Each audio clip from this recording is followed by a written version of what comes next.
You're listening to The Authenticity Show, where you get to eavesdrop on great conversations about health, creativity, and the quest for excellence. Your hosts are Carlos Casados and Satch Purcell. This episode is about the metaphors that permeate our daily lives. Metaphors are everywhere. In this first segment, Carlos and Satch discuss metaphors associated with their particular fields: NLP, hypnotherapy, Chinese medicine, acupuncture. And you don't have to be an expert in these fields to enjoy this conversation. It's far-reaching and pretty deep. So let's go.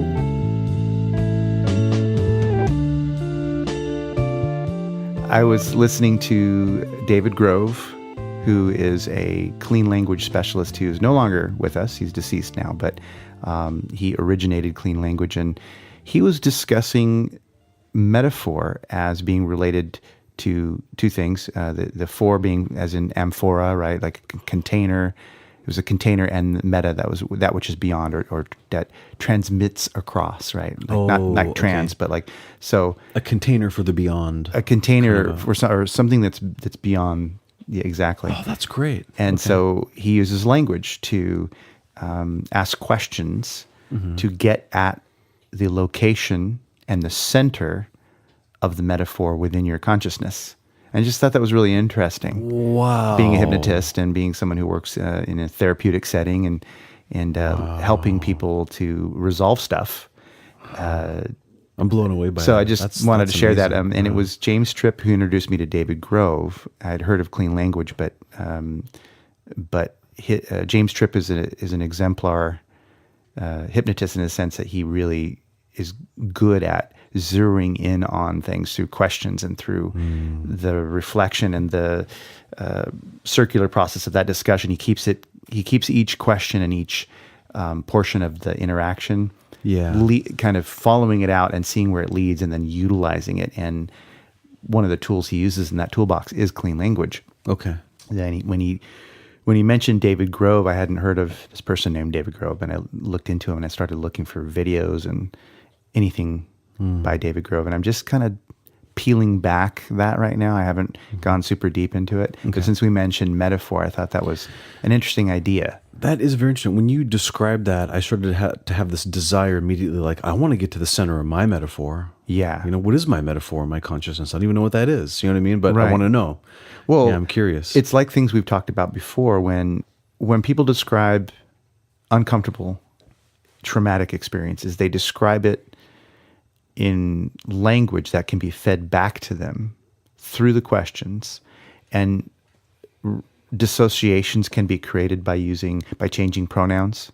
Okay. You or that or this, right? You can change the way you direct the attention, and ideas that have been already given to you by the client who've described this traumatic experience can be fed back in a loop, which helps you to determine more information about how they're experiencing it. Okay. And when you do that, a picture starts to form that can tell you valuable information, like, for example, where it's located, and then that person can direct their attention to the center of that located space that they're relating as a trauma. Mm-hmm. So let's say they say it feels like my head's burning. Oh, so if your head's burning, and this isn't the correct clean language process, but the idea behind it is, kind of getting back. Well, where in your head is it specifically? Oh, yeah. And in a way, you can kind of start to zero in on the center of where it actually is. Sort of like therapeutic questioning. Therapeutic questioning. Yeah. And it ends up being that ultimately they flesh out more details that they hadn't originally stated. Right, okay. Yeah, and through the questions, you're asking more and more questions about how they're experiencing it until they go into a trance of their own making. You're just helping them to feed it back. Okay. And they can regress to an earlier time when that resource that they were needing was still there. And you can bring them back to the point just before whatever perceived experiences that they had caused them to lose the resource, which is what they're now complaining about in veiled form. They're not saying, "Hey, I'm missing a resource." They're saying, "I've got migraines, or I have problems in my relationships because I was molested or raped," or they have a conscious description, but then the unconscious part is this metaphor. Very interesting. And so this questions processed through clean language and this style of hypnotic therapeutic processing is identifies the metaphor, and it helps them to unravel and get back the resource that they were needing so that they can heal it. Wow, that's very interesting, because a lot of what you were describing reminds me of the experience I have, and I'm going to use headaches as an example, of every time I treat somebody who's got headaches.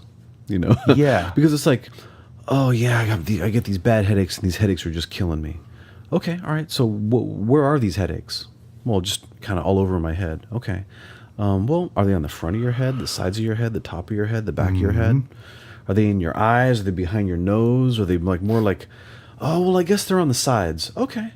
So are they on the sides, like kind of closer to your eyes on the sides? Or are they more like by your ear? Or are they kind of up higher on the side about the top of your head? And we just kind of, you just sort of can't give up until you realize you've reached a point where the person just really can't describe it anymore. Like they really, truly don't know. Because most of the time they just weren't paying attention.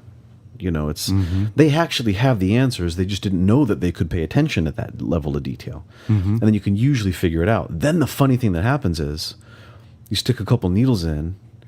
Okay, now where's your headache now? And then I'd say maybe 7 out of 10 times they'll go, oh, that's funny. Now it's more in the front, like above my eyes. Oh, okay. So you came in complaining with temple headaches, and now we put in a few needles, and now the headache is really in the front now. Right. Then we do a couple more needles, and then it's like, well, where's the headache now?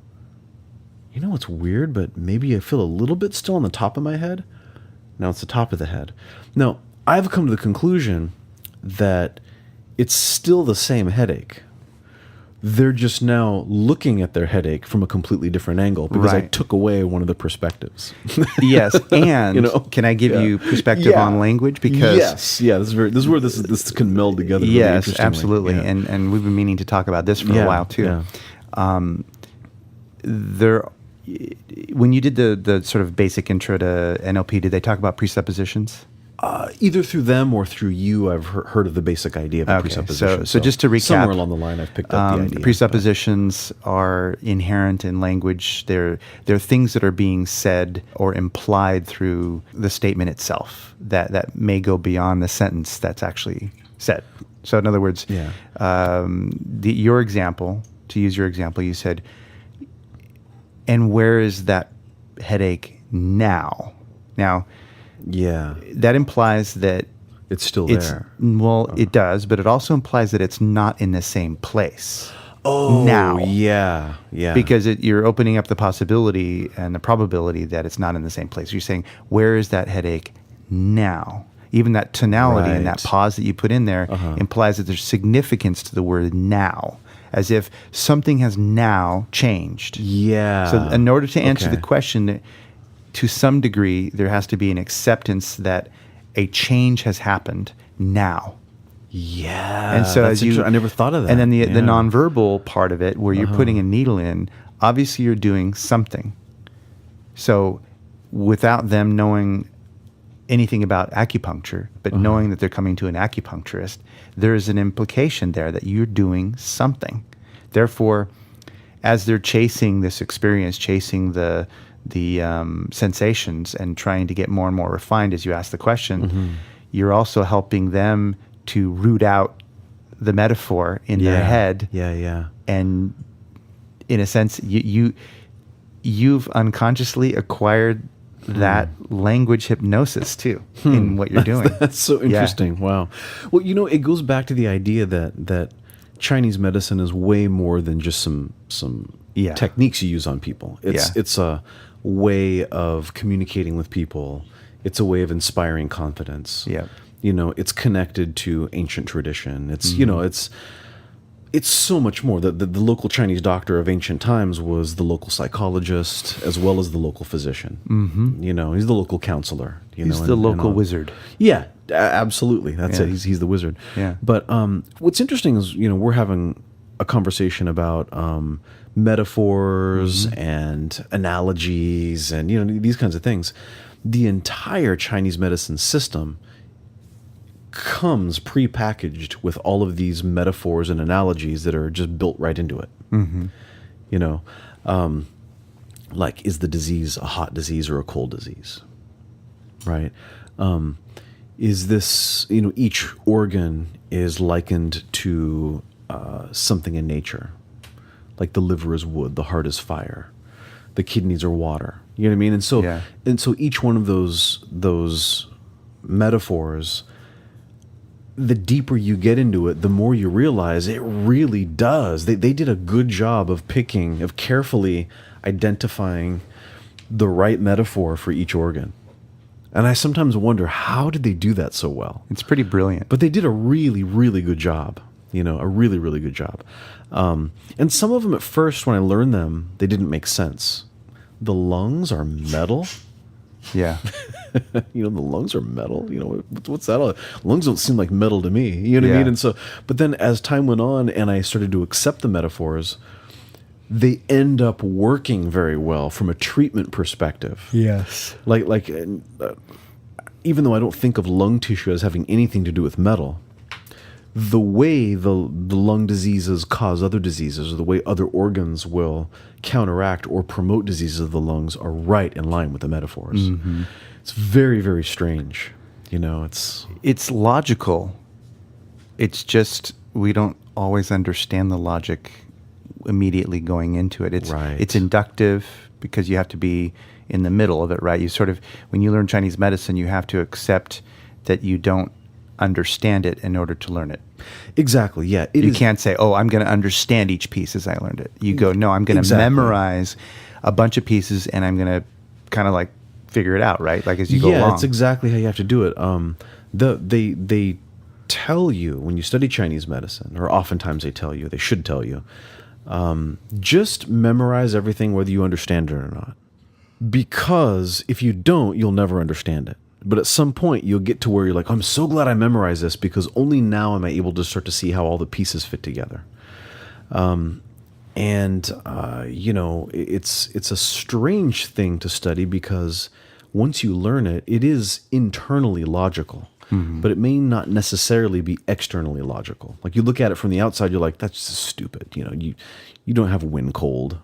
You know, the wind cold isn't going to get into you and make you sick. That's just dumb. Research has already shown that cold doesn't make you sick. You know, and there's all that. We're like, that is, speaking of presuppositions, that's presupposing that we understand what cold even means to a Chinese doctor. It does not mean what a Westerner says. Yeah. Or what it does not mean what a Westerner thinks, I should say. But there we go. We use cold, heat, damp, wind, fire, dryness, summer heat, right? There are all these naturalistic metaphors that describe summer cold. Yeah, summer cold. Yeah, there's all these interesting things that we get, right? Dampness. Dampness, yeah. And so people might say, well, what do you mean dampness? Like, you're not going to just get sick because you live in a damp environment. Oh yeah, you know. What happens when you're out in the jungle too long and it's swampy and damp? What happens to your skin? What happens to your feet? You do get fungal infections. You do get skin breakdown. You do. I mean, there's something to it. It's metaphorical, but it really is going somewhere, and it does lead to a real logical way of categorizing conditions and finding treatments that are useful. It just is. Yeah. You know, it's very interesting how it all works. But one of the ones I love is that, you know, the liver is wood. Right? The liver is wood.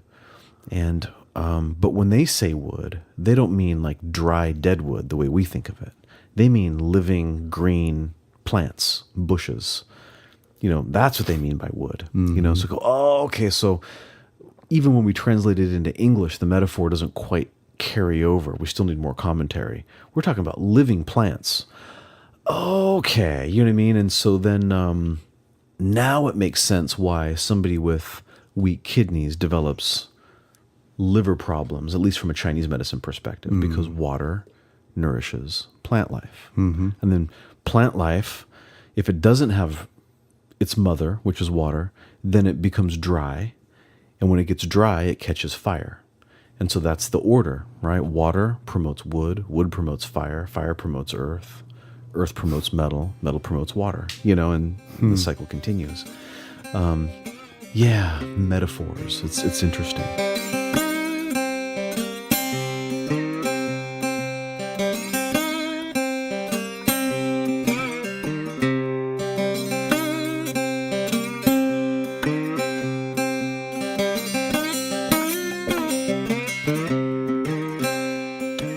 Yeah, I mean, as an acupuncturist, you live by those metaphors. Yeah, That's how you I make find your them living. useful. Find them useful. Yeah, but there are also a lot of philosophical metaphors that we use that maybe don't have directly to do with Chinese medicine or health. I mean, the things that we figure out along the way, and the memes and mottos that come along as well. I mean, we learned some in martial arts. Totally.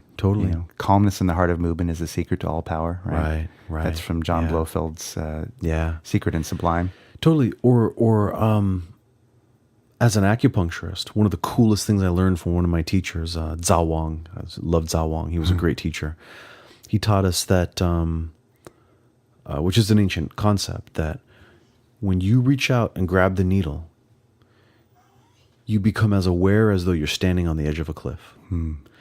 That was such a beautiful way of teaching me to be mindful in that present moment when I'm doing something important.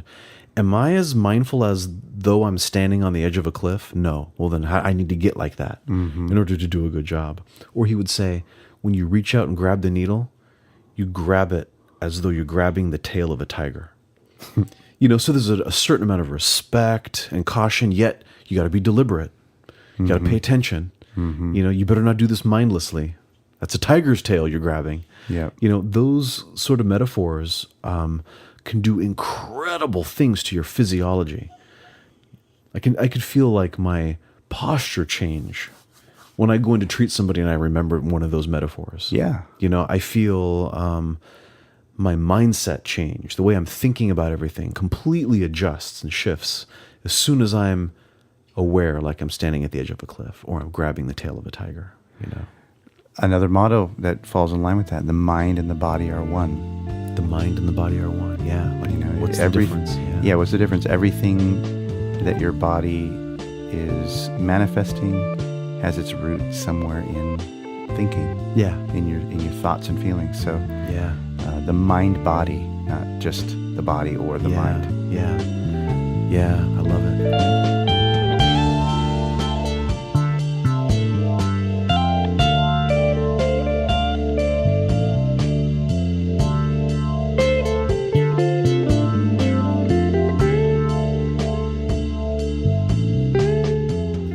You're listening to The Authenticity Show with your hosts, Carlos Casados and Satch Purcell.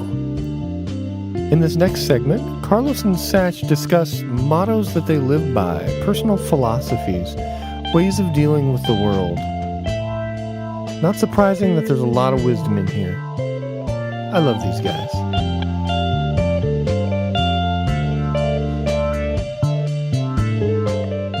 So, Carlos, do you have any mottos that you live by or that you have lived by? Yeah, a lot of them. I mean, there's so many. I mean, NLP itself is rife with them. I mean, we call the 14 laws of success, or the sometimes called the 14 presuppositions. Okay. And there's some great ones in there that I've, ever since learning them, I've incorporated them into my life. Okay. One of them is entering into the model of the world of the person that you're working with. So respect for the other person's model of the world is the presupposition. I see. Okay. And that's super important for understanding other people. And I've made strong effort to get good at entering into people's model of the world. I mean, Yeah. it's partly why I'm doing spiral somatics with James Sakalos right now, is to learn how to do that even better, Yeah. even deeper. Really dive into their model of the world. Yeah, Wow. because when you do that, it's easier to understand people, and it's easier to forgive them. It's easier to get along with them. It's easier to understand how to be more relevant when you're speaking to them, because Yeah. otherwise what you say will be a bit like two ships passing in the night. You know, your communication won't land, and Yeah. so there's all sorts of good reasons to do it. Mm-hmm. Okay. Yeah. Another one that comes up for me a lot is the person with the most flexibility of behavior will control the system. That's I the law love of that requisite one. variety. I love that one. I love that one too. Yeah. And as we have read recently, that's really what makes an alpha an alpha. Mm-hmm. Right? Is that idea that the alpha is not the bully, but the Yeah. alpha is the one who's actually the most socially flexible and ends up leading because of that. That's Yep. really who the alpha is. Yep. And it's right in line with that. Yeah. I love that. I love that. It's beautiful.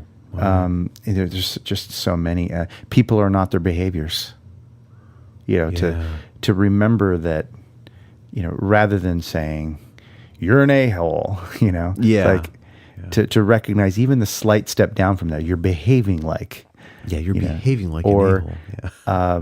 that type of behavior sucks. You know what I mean? That's now you're getting even further away to the point of, you know, I don't like that behavior. To the Yeah. point of that behavior, I feel this way when that behavior happens. It's kind of like gradually getting further and further away from you're an a-hole. Yeah, the You identity know? of So that idea is really helpful if you don't want to have more conflicts than are necessary yeah. in your life Yeah. with people. Yeah.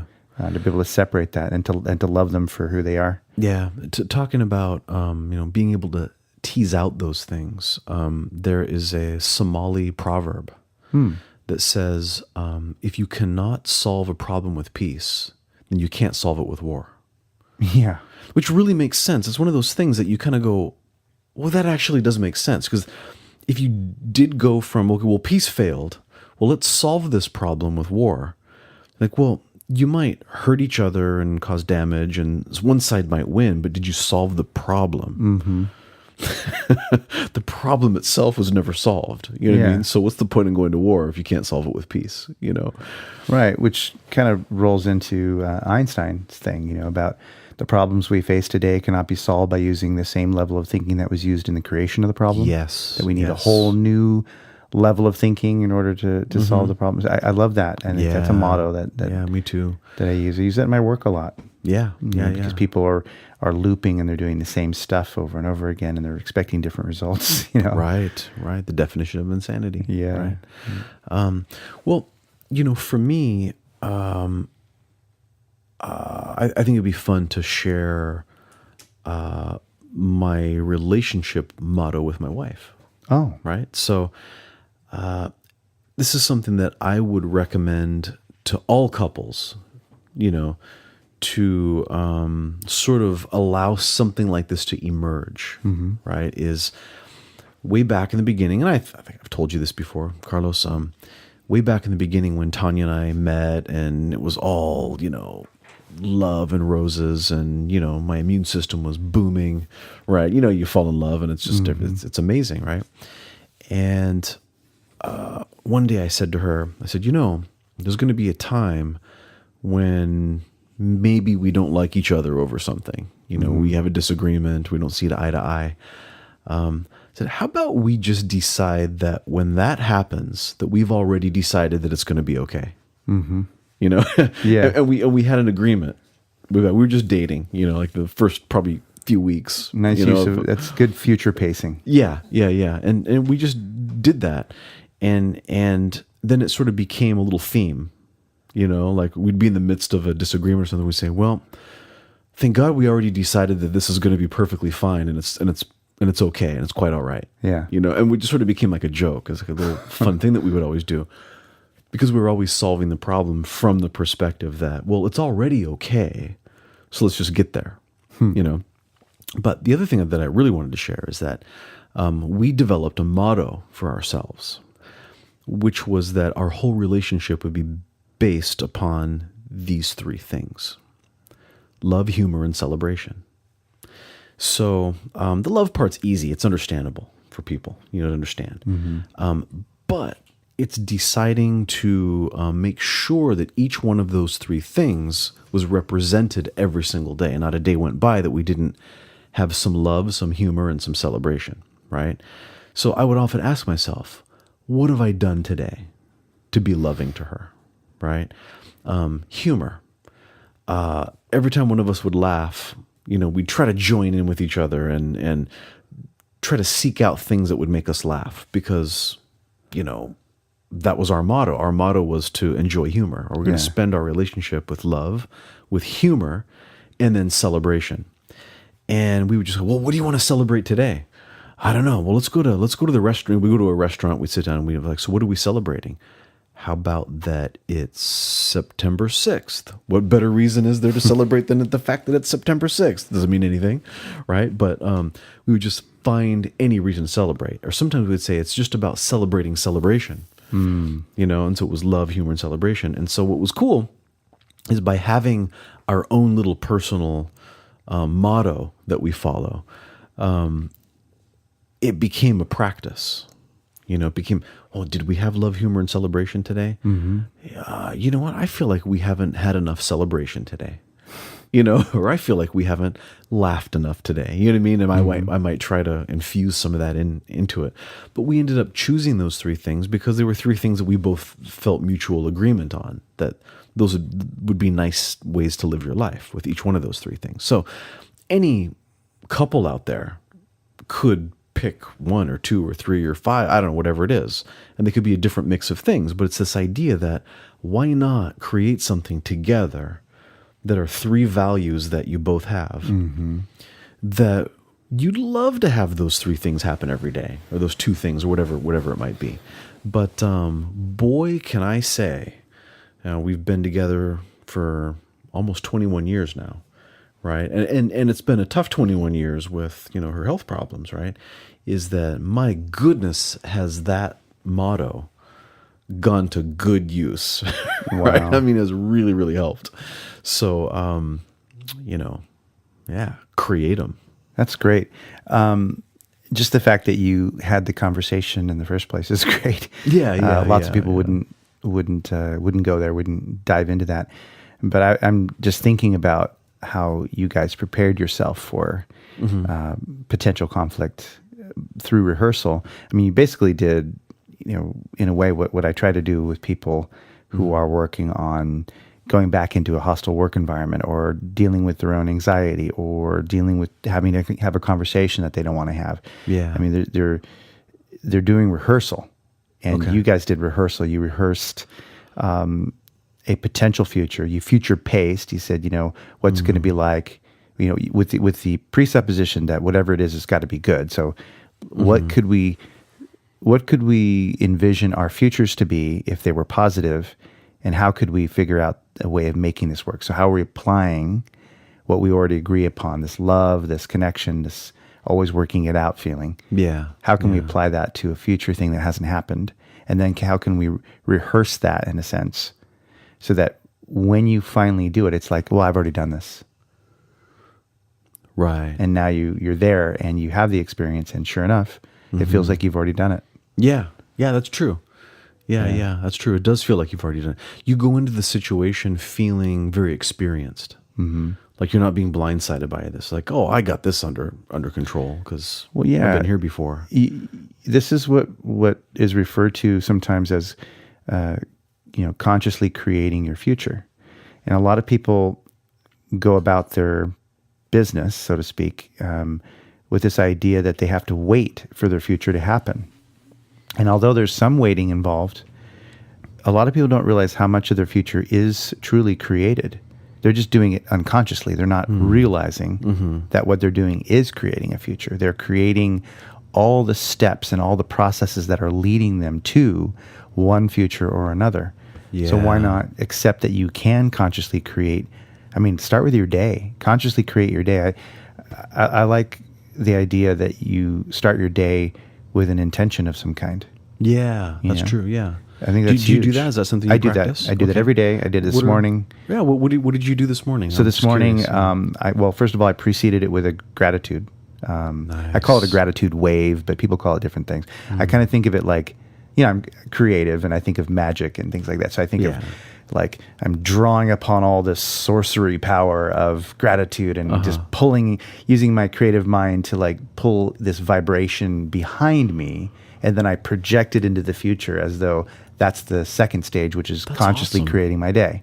So step one is I take a minute or two and I really just dive into free form, off the cuff, what I'm grateful for. And then as soon as I feel that I've gotten a sort of a level of automaticity around it, like automaticness, I don't know which one of those two versions of the word is correct. I like automaticness. Okay, Yeah. automaticness, automaticity, whatever. I feel like that it feels like an automatic part of me has kicked in. Once that's there, the second step is I now put that into the shape that I want to create for it. So there's the raw material, the clay, the energy, whatever. Okay. Now I want to put it in a mold. And the mold is visual, auditory, kinesthetic. So I think, what am I going to see? What am I going to look for? Okay. Those are two things, active and passive.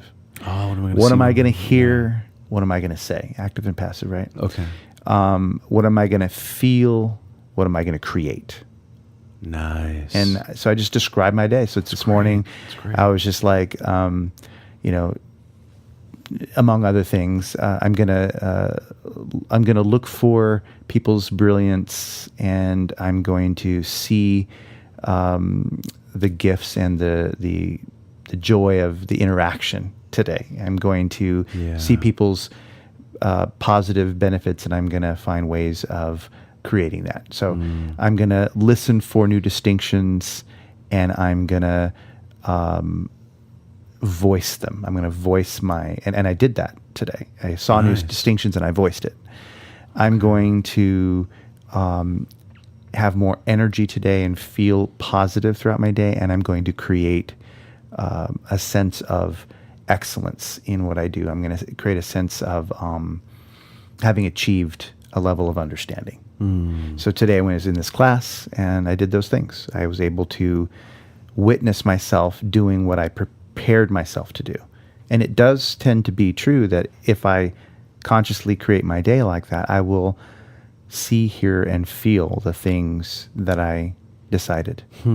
I keep it somewhat open-minded, and if there's something specific, I'll label that too. Yeah. But I think both can be good. I think you can say general things, and I think you can say specific things. And I think if you're afraid to say something specific, even more reason to say it. If you don't feel any aversion to either one of those things, like if you're not one of those people who says, "Oh, I don't know if I could achieve that," well, then that's the thing you need to start saying.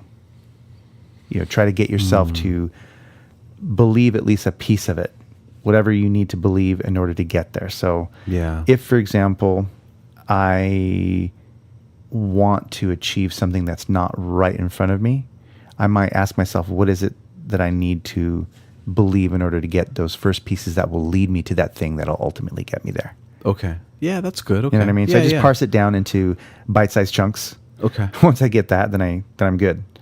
But consciously creating a day, and that leads into consciously creating your year and consciously creating your whole future. Yeah. That's awesome. And it doesn't leave it without any avenues for surprise. I mean, certainly I get surprised by things, and there's a lot of randomness that can come in to a day. So I'm not saying that everything's controlled. What I'm just saying is that it puts me in a better position to handle those things that come up.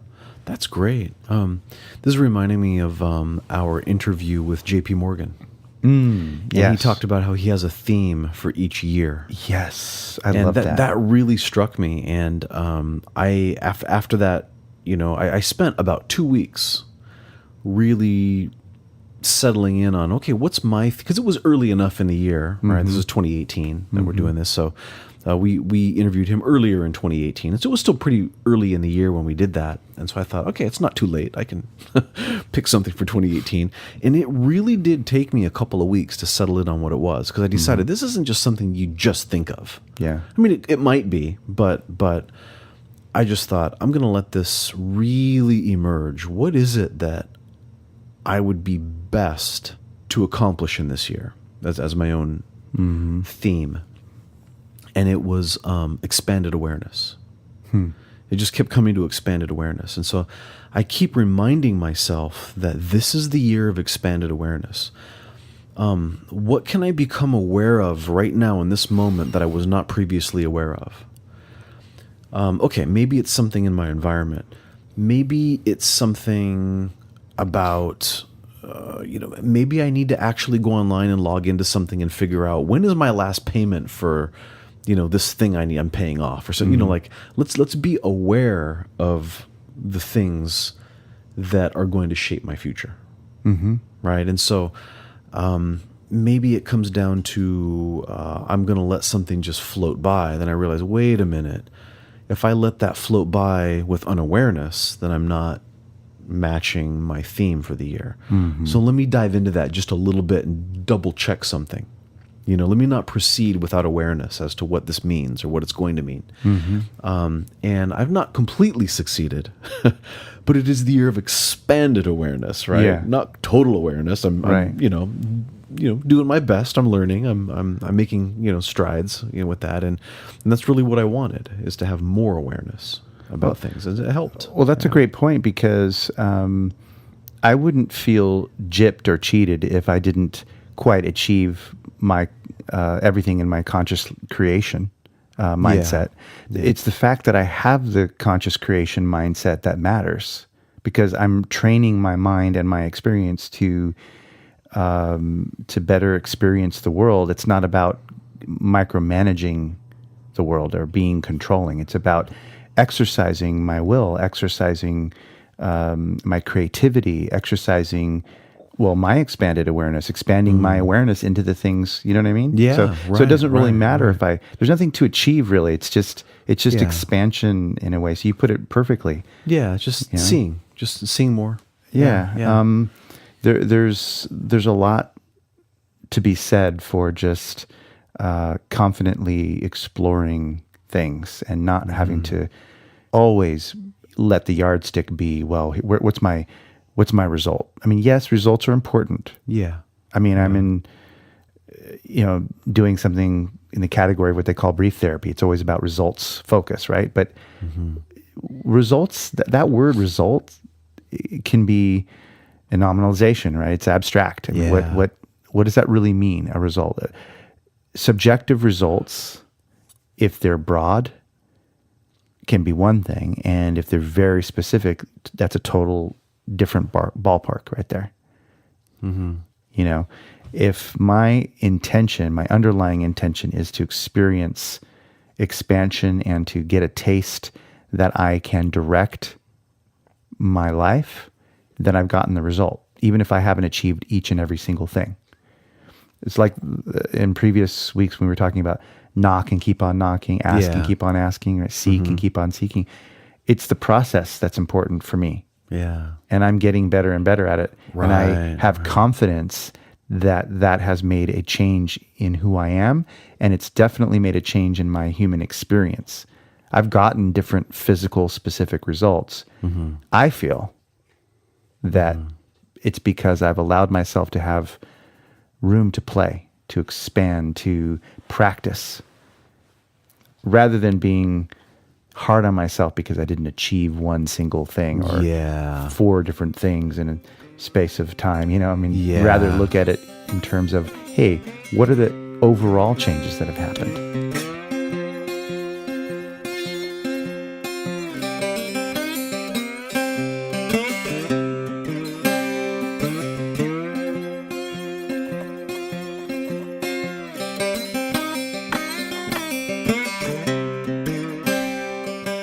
For the people in the sports world who know about sports, John Wooden is like Yoda. Wow. For people outside of sports that don't know about John Wooden, they should learn about John Wooden. Yeah. He's a very special person. Yeah. He used to write one poem every day. Wow. I mean, he's just an interesting person. And, he's passed away. But he defined success really simply as just knowing that you really, really did your best. There's nothing ever wrong with getting beat. If you win and didn't do your best, you failed. Mm-hmm. And really, that's the lesson, and this is one of my mottos, is just that it really is enough to be yourself. As I heard Michael Watson, a mentor of mine, say, you've been a perfectly U-shaped you from the very beginning of you, from the very start of you. And you have been a perfectly U-shaped you in this universe of you. And from the very beginning, when you were just a cell or an idea, all the way to the end of your days, you're still always going to be a perfectly U-shaped you, filling a perfectly U-shaped space that is only you. And there you are, being you in that perfectly U-shaped space, continuing to expand into that perfectly U-shaped space, just being you. Carlos, thank you for this talk. Yeah. Thank you, That Satch. was great. It was fun. Because one of the mottos that you and I haven't followed much of is that old motto, early to bed, early to rise, makes a man healthy, wealthy, and wise. Yeah. Although we have certainly gained a bit of health and wealth and wisdom. Sure. But certainly not from getting to bed early. Yeah, and for our listeners, these podcasts are generally recorded pretty late at night. Yes. Because that's just kind of After when long days. Yeah, and I've always been very resistant to the motto of the early bird gets the worm. Yeah. Who wants to eat worms? Ew, gross. It's disgusting.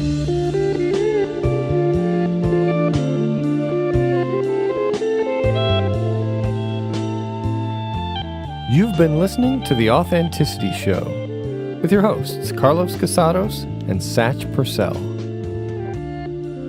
The show is produced by Oliver Althoen. That's me. Our theme music is composed by Oliver Althoen. That's also me. Make sure to subscribe on iTunes, Android Market, Stitcher Radio, wherever you get your podcasts. Please follow us, like us on Facebook, find us on YouTube. You can visit us at AuthenticityShow.com. That's our website. You can get all the episodes there.